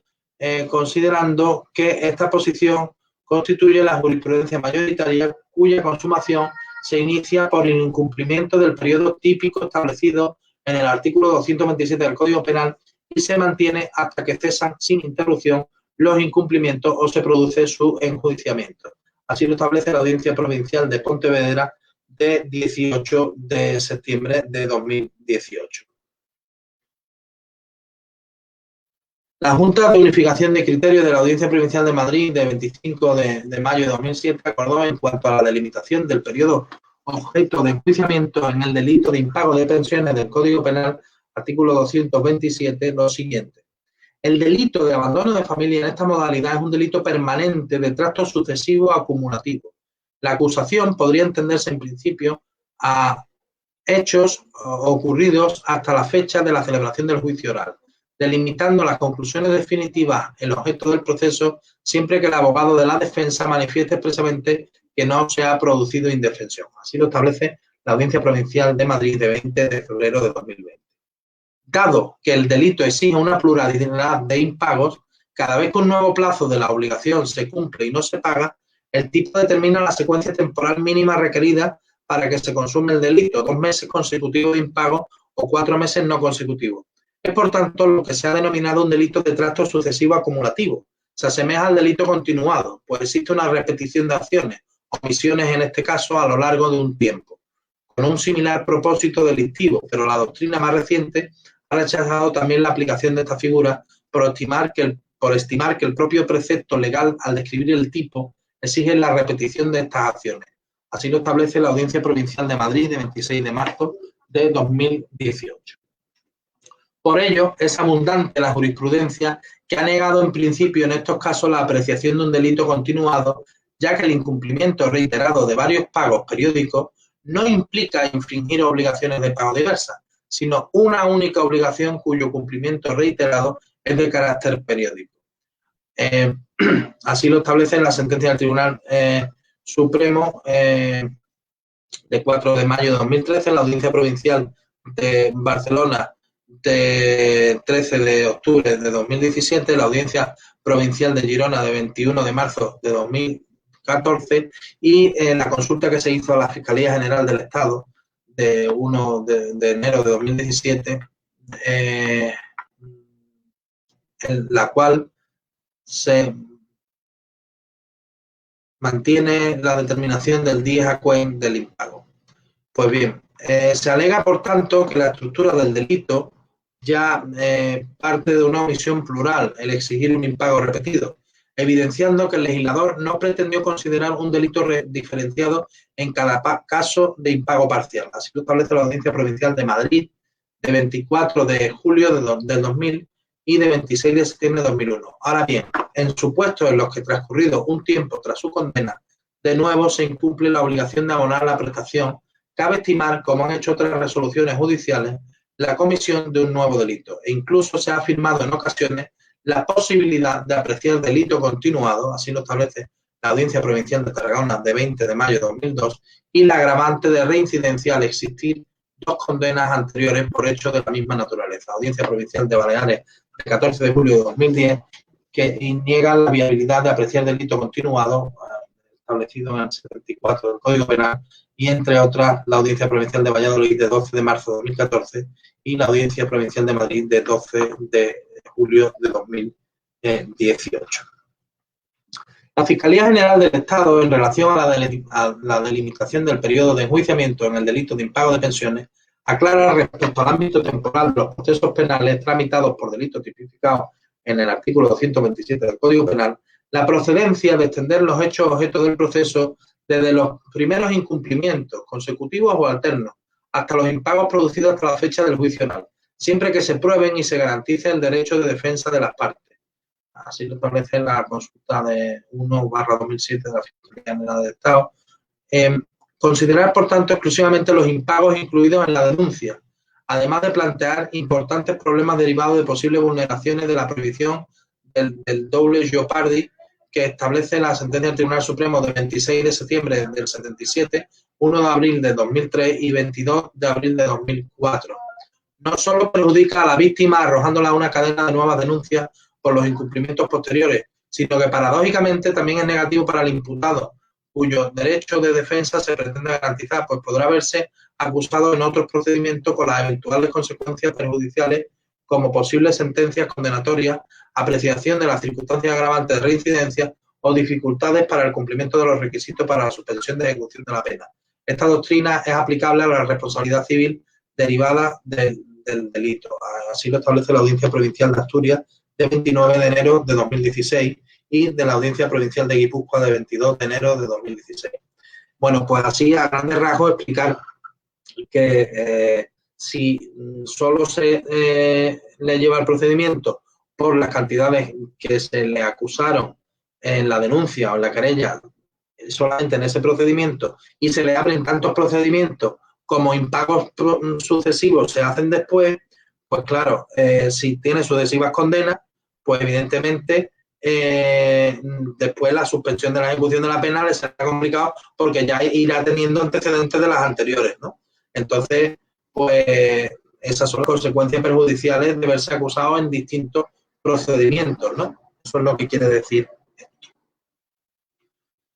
En los casos de duplicidad de condena firme por unos mismos hechos, generalizado el criterio que deberá anularse la sentencia dictada en segundo lugar y deberá prevalecer la primera que se pronuncie con alguna matización cuando la coincidencia no es total. Cuando la coincidencia es solo parcial, debe prevalecer la sentencia que abarca todo el periodo, de modo que queden enjuiciados todos los hechos y no solo una parte. Así lo establece la sentencia del Tribunal Supremo de 23 de octubre de 2015, en el mismo sentido la sentencia del Tribunal Supremo del 16 de abril de 2015. A estos efectos, aunque la finalidad del recurso de revisión es sanar situaciones injustas en las que se evidencia a favor del reo la inocencia respecto al hecho que sirvió de fundamento para su condena, se ha extendido a los casos de duplicidad de condenas firmes por unos mismos hechos, supuestos subsumibles en el principio non bis in idem. Esto es decir, no sancionar dos veces en lo mismo. En este caso, el recurso de revisión se funda en la duplicidad de condenas por incluir esta sentencia cuya anulación se interesa, hecho por los que la recurrente ya había sido condenada con anterioridad, sentencia del Tribunal Supremo de 5 de enero de 2015. En el caso de comportamiento previsto en el artículo 227.2 del Código Penal, la consumación se producirá ante el incumplimiento del pago de la prestación económica única, ya que este supuesto no es posible la reiteración en el impago, ya que es un pago único establecido. Pues bien, ahora vamos a hablar de las relaciones concursales. Sé que para las personas legas en derecho esto es a lo mejor más complicado, pero bueno, al final es cómo concurren distintos o un mismo delito por repetición, así explicado de manera más básica ante la alta tecnicidad de esto, pero bueno, voy a intentar pasar así por encima de esta cuestión, pero me parecía importante para las personas que estén interesadas en saberlo, hacer mención a ella. Pues bien, respecto de ambas infracciones del tipo penal, plantea alguna resolución un concurso ideal de delitos con el de desobediencia. Así lo establece la Audiencia Provincial de Barcelona en su auto de 20 de noviembre de 2016. Aunque es más frecuente la consideración de que este delito de impago ya supone un tipo específico de desobediencia a la resolución judicial. Sentencia del Tribunal Supremo de 2 de octubre de 2012 y de 28 de noviembre de 2007 y de la Audiencia Provincial de Madrid de 25 de abril de 2014. Ya que es un elemento normativo del mismo que la prestación económica incumplida por el sujeto activo venga establecida en convenio judicialmente aprobado o resolución judicial. Así lo establece la Audiencia Provincial de Madrid del 4 de enero de 2012. Por otra parte, si el impago se produjese en consecuencia de una insolvencia provocada por el obligado al pago de la prestación, puede plantearse un concurso real medial de delitos con el alzamiento de bienes. Sentencia del Tribunal Supremo de 16 de junio de 2003 y Audiencia Provincial de Pontevedra de 14 de febrero de 2012 y Audiencia Provincial de Burgos de 8 de enero de 2007. Aunque hay resoluciones que aplican la excusa absolutoria del parentesco, así lo establece la Audiencia Provincial de Murcia del 16 de diciembre de 2011. Sin embargo, puede ser patente el vaciamiento consciente del patrimonio que imposibilitó el pago de la pensión y que se absuelva por alzamiento de bienes. Así, en un caso de enajenación fraudulenta de parte del patrimonio, impidiendo el pago de la pensión, se consideró que no se había cometido alzamiento de bienes al no existir ningún acreedor efectivo. Son, por tanto, compatibles los conceptos de despatrimonialización y ausencia de acreedores defraudados que impiden la condena por alzamiento de bienes o insolvencia punible, frustración de la ejecución. Así lo establece la sentencia del Tribunal Supremo de 13 de julio de 2017. Pues bien, ¿qué he querido decir con todo esto? Os he hablado del concurso ideal y os he hablado de un concurso real o medial. Lo voy a intentar explicar de la manera más cercana y más fácil posible. El concurso ideal, digamos que es cuando con una sola acción cometes dos delitos. Digamos, por ejemplo, pongo siempre este ejemplo, que aunque sea muy, digamos, de ciencia ficción o de película, pero es cuando disparas a una persona y con un solo hecho, que es el disparo, le doy a una persona, lesiono porque le entra la bala por un sitio, rebota y da en una segunda con resultado final de muerte. Tengo un delito de lesiones, que ya podríamos entrar a evaluar, o tentativa de homicidio, en concurso ideal porque con esa misma bala y con ese disparo he ocasionado resultado final de muerte a otra persona. Tendríamos un delito de homicidio o asesinato, viendo en función de los tipos que ahí confluyeran. Entonces, con un solo hecho, concurso ideal, cometo dos delitos. Entonces, se habla de concurso ideal aquí, ¿por qué? Porque con mi actuación voluntaria de impago, estoy, por un lado, lesionando y menoscabando el tipo delictivo del impago de prestación económica y por otro el de desobediencia al no cumplir con una sentencia judicial. Lo que pasa es que se discrepa porque como ya se establece de que este es un delito especial que ya conlleva implícita la desobediencia, pues hay partes de la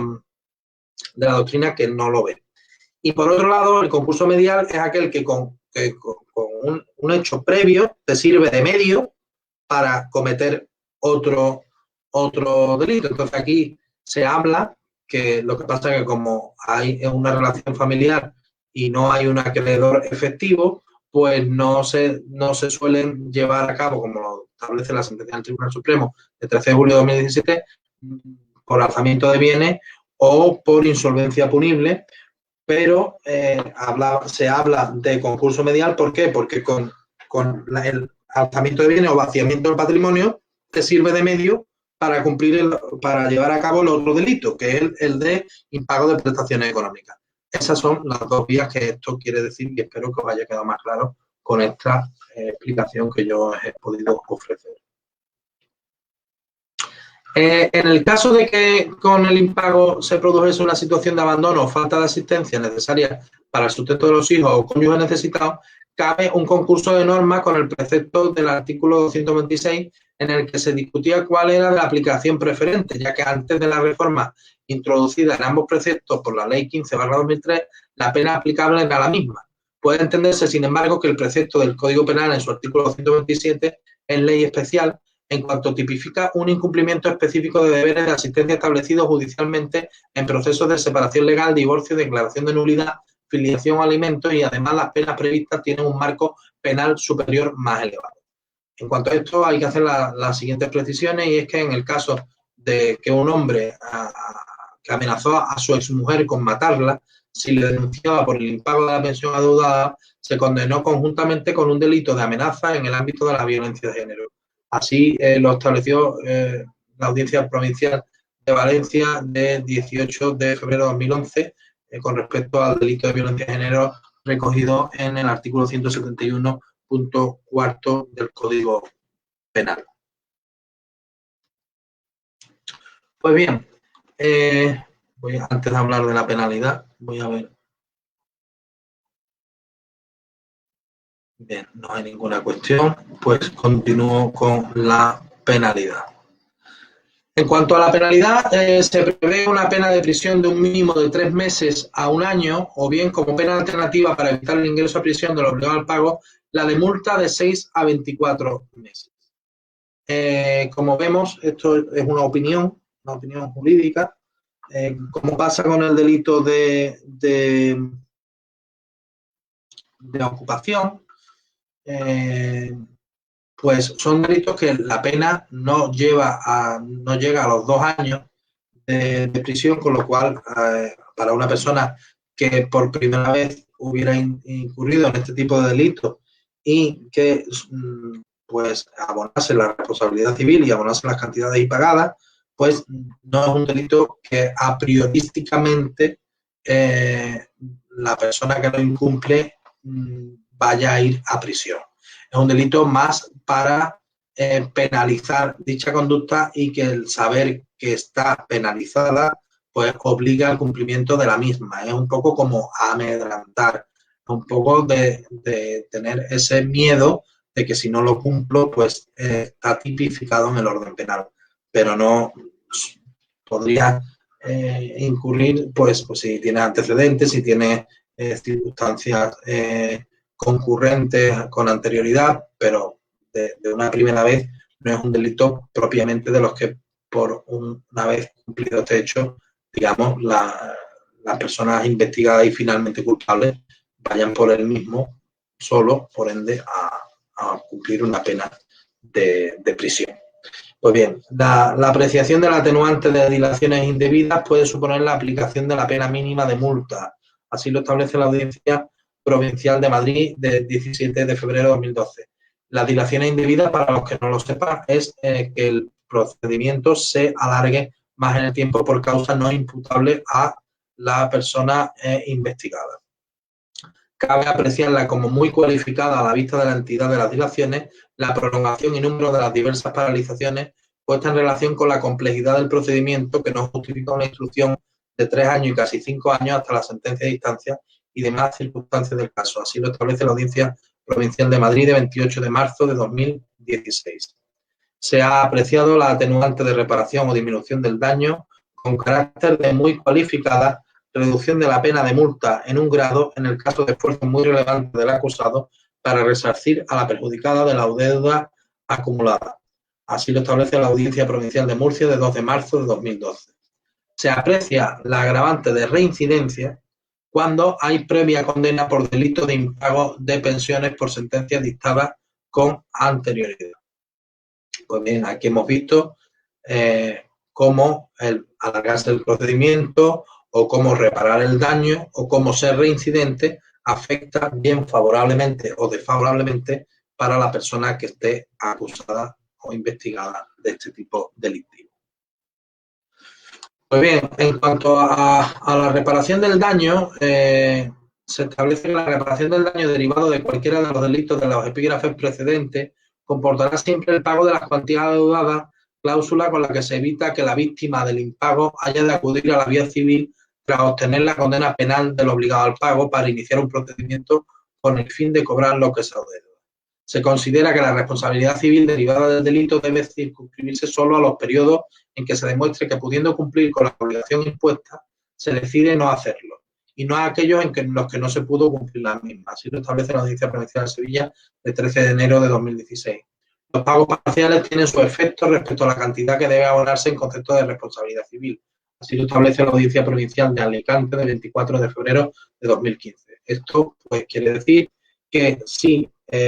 se repara el daño sin tener que obligar a la otra parte a acudir a la vía civil, pues tiene la correspondiente atenuante, y que solo se tendrá para computar la cantidad que hay que hacer para reparar el daño, la de los periodos que no se pudo hacer el pago por circunstancias ajenas a la voluntad de la persona, se descontarán y solo se computarán los impagos o las cantidades del periodo que no lo hizo porque no quiso, ¿no? Porque se aprecia dolo, ¿no? Se aprecia voluntariedad de impago. Y los pagos parciales pues se computarán como la cantidad a descontar de la cantidad total. Pues bien, en cuanto a la perseguibilidad y competencia, vamos a verla ahora mismo. Estas infracciones son perseguibles solo mediante denuncia del o los agraviados o su representante legal, bastando solo en caso de víctimas menores, personas con discapacidad o personas de valida, la intervención del Ministerio Fiscal. O sea, quien debe recibir el pago o su representante legal son los que deben denunciarlo, y cuando hay víctimas menores o personas con discapacidad o personas de valida es cuando entra en juego la figura del Ministerio Fiscal, así lo establece en el artículo 228 del Código Penal. La interpretación del término persona perjudicada a que se refiere el artículo 128 del Código Penal no es una cuestión pacífica, especialmente en el caso de la mayoría de edad de los hijos. La jurisprudencia menor ha mantenido criterios dispares, así lo ha establecido la Audiencia Provincial de Valladolid en 12 de marzo de 2014, variando entre considerar que el progenitor no puede interponer denuncia en representación de aquellos, así lo ha establecido la Audiencia Provincial de Madrid de 17 de julio de 2007, o por el contrario sostener que nada lo impide, así lo establece la Audiencia Provincial de Madrid del 17 de febrero de 2012. La doctrina interpreta que resulta irrelevante el perdón del ofendido, en la medida de que no se reconoce aquí efecto alguno al perdón, y el artículo 130.4 del Código Penal solo permite otorgar relevancia al mismo cuando la ley lo prevea. Pues bien, hay que hacer las siguientes precisiones ante esta perseguibilidad y competencia.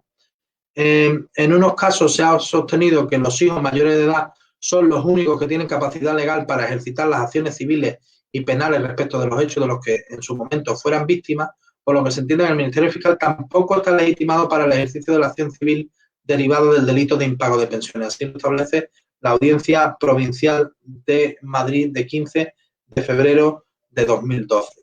Mientras que en otros se ha considerado que el cónyuge a quien la sentencia judicial de familia encomienda el cuidado y tenencia de los hijos es el legitimado para interponer la denuncia, no perdiendo tal cualidad cuando el hijo adquiere la mayoría de edad, aunque a partir de entonces también pueda ostentarla este. Esto es la precisión con lo que veíamos antes, que una sentencia había dicho que el progenitor cuando adquiría la mayoría de edad ya no podía y tenía que ser el que adquiere la mayoría de edad, y aquí dice que es indiferente, que puede seguir incluso una vez alcanzada la mayoría de edad, puede tanto el hijo que la ha adquirido como su representante legal o su padre que ejerce la custodia sobre el niño. Pues bien, el impago por parte del progenitor obligado afecta y perjudica al otro, por lo que no es cabal imponerle tales deberes asistenciales y, sin embargo, dejar en manos del hijo mayor de edad el poder de decidir si se persigue o no criminalmente al incumplidor. Pues mientras que el deudor no paga las prestaciones, el custodio ha de sustituirle en esas tareas, viéndose obligado a detraer recursos propios para abarcar aquella otra parte de las necesidades de los hijos que cubría la pensión impagada. Así lo establece la Audiencia Provincial de Murcia del 11 de octubre de 2010. Se destaca que la situación de desamparo que crea el progenitor que incumple su deber asistencial afecta tanto al excónyuge que convive con los hijos que no tienen independencia económica como a los propios hijos. A la hora de calificar el perjuicio hay que considerar relevante la dependencia económica de los hijos y la convivencia con el progenitor. Las implicaciones que tiene para uno de los progenitores el hecho de que los hijos, pese a ser mayores de edad, sigan conviviendo y dependiendo de los padres para su manutención, hace que la consideración de parte perjudicada no se pueda excluir automáticamente. Así lo establece la Audiencia Provincial de Guipúzcoa de 19 de diciembre de 2018 y en su auto de 12 de abril de 2019. Ello coincide con la doctrina mantenida por la Sala de lo Civil del Tribunal Supremo a propósito del artículo 93 del Código Civil en su párrafo segundo, que insiste en que el acreedor de la pensión alimenticia de los hijos menores de edad y de los mayores que se encuentran en el caso del citado precepto es el progenitor con el que aquellos conviven, mientras que los hijos son solo beneficiarios de los alimentos, aunque dada la amplitud del concepto agraviado que utiliza el artículo 228 del Código Penal, tampoco existe dificultad en que esa legitimación se extienda acumulativamente a los hijos mayores de edad en cuanto a beneficiarios de la pensión alimenticia no pagada. Para dictaminar cuál es el lugar de comisión del delito cuando se trata del impago de pensiones alimenticias, se considera que al constituir el delito de impago de pensiones un delito de omisión, la competencia viene determinada por el lugar donde debe cumplimentarse la obligación,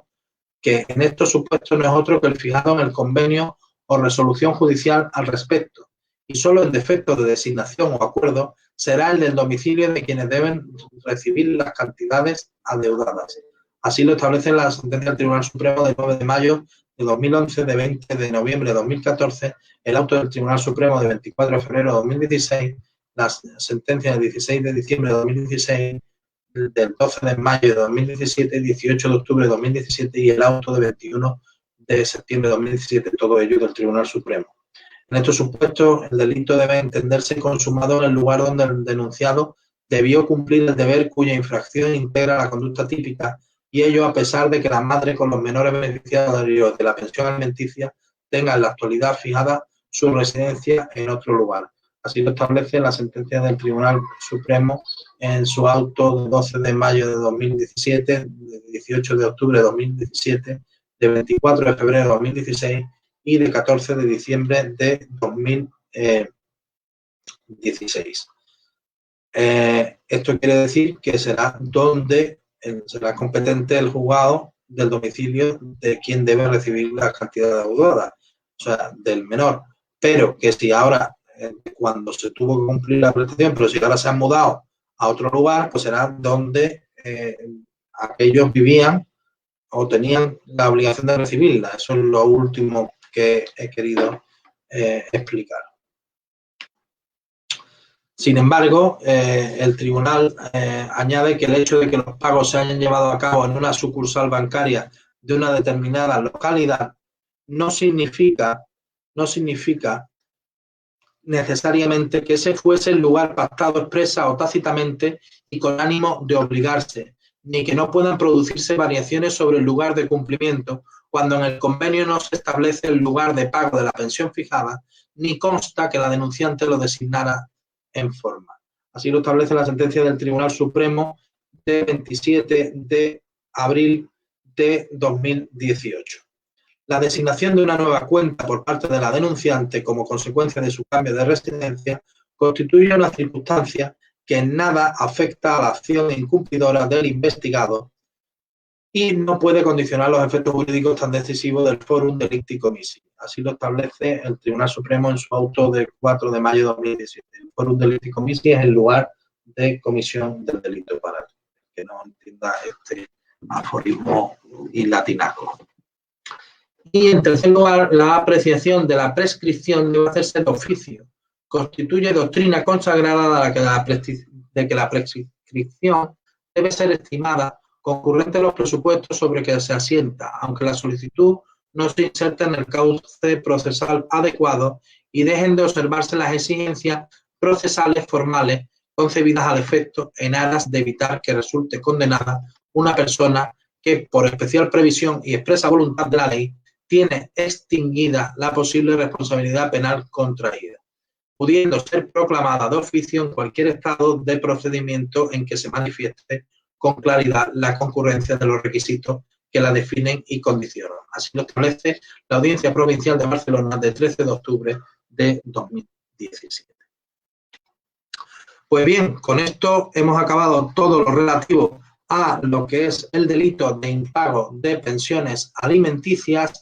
y recordarles que todos los domingos a las 12 de la mañana estaré en directo para analizar las novedades legislativas y responder a todas vuestras consultas en Facebook. Que nos sigáis en Clave Regler Real Estate Consulting o @Clave Regler en Facebook y que podéis contactar con nosotros a través de contacto@claveregleravogados.com y nuestro WhatsApp business 689-415-738. Recordaros, como hice al inicio de este directo, que podéis visitar nuestra web, que os será de suma utilidad, www.claveregleravogados.com, en la cual podréis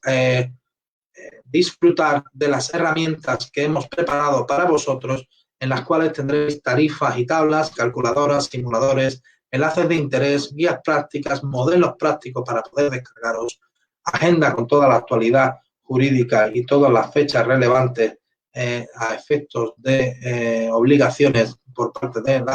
los ciudadanos.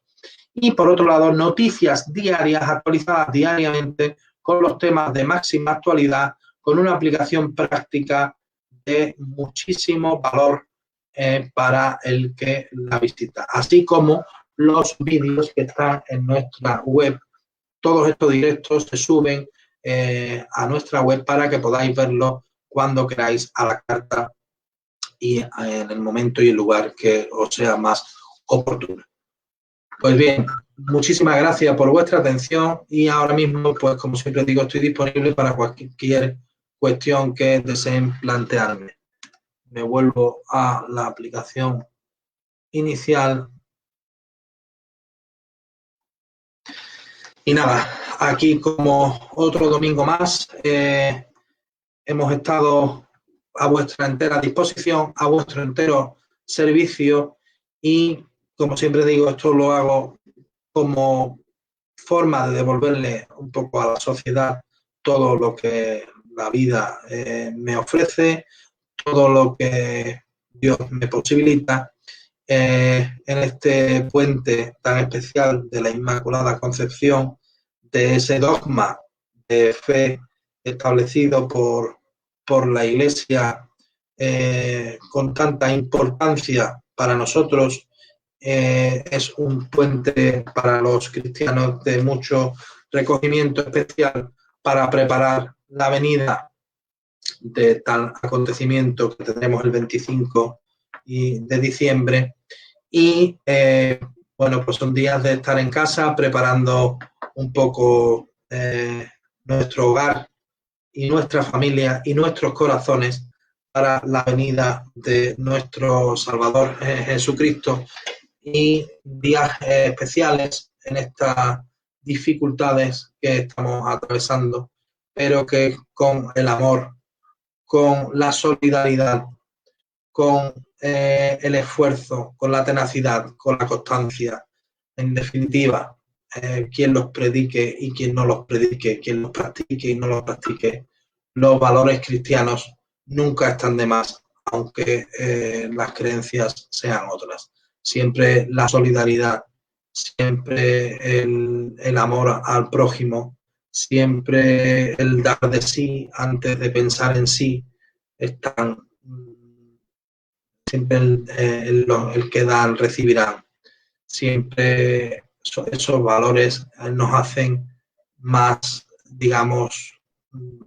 humanos, ¿no? Valga la redundancia, ¿no? Nos hacen tener más conciencia de que no somos un ente solitario en el mundo. Así pues, he hecho estas precisiones que siempre hago al finalizar mis vídeos, ¿no? De mis directos, porque es que no me gusta tan solo hablar de la parte técnica, ¿no? Hablar de una forma técnica y sin más no me parece idóneo, pues uno debe hacer su labor de apostolado permanente si tiene estas creencias o las que tenga, y darle gracias a Dios por tanto. Entonces, bueno, pues sin más os dejo que disfrutéis de este maravilloso domingo, que hace un clima espléndido, para que dentro de las limitaciones de movilidad que tenemos y horarias, pues paséis con vuestra familia, con vuestros amigos, un domingo y resto de puente maravilloso, que aquí nos tenéis para lo que necesitéis. Espero que haya sido de utilidad, me consta que a muchos clientes nuestros y a muchas personas que están en estas circunstancias, que han sido denunciados por impago de pensiones alimenticias, pues puede haberles sido de bastante utilidad este directo, y si no, pues que lo vean cuando buenamente puedan, porque seguro que sacan algo de partido, y si no, aquí estamos nosotros para ayudaros en lo que os haga falta y en lo que necesitéis. Sin más, vuelvo a reiterarme, tener mucha conciencia social con el tema de la pandemia, mucha higiene, mucho gel hidroalcohólico, la mascarilla, la distancia social, y así se puede sobrellevar de la manera más digna que podamos estas circunstancias hasta que vengan tiempos mejores y ya por fin salgamos de esta situación que nos ha tocado vivir. Sin más, nunca mejor dicho, hoy día 6 de diciembre de la Constitución española, que se nos dio para darnos un marco en el cual la convivencia entre los españoles fuera posible, y la cual está perfectamente redactada sin necesidad de los cambios que algunos anhelan. Me despido diciendo ¡viva España!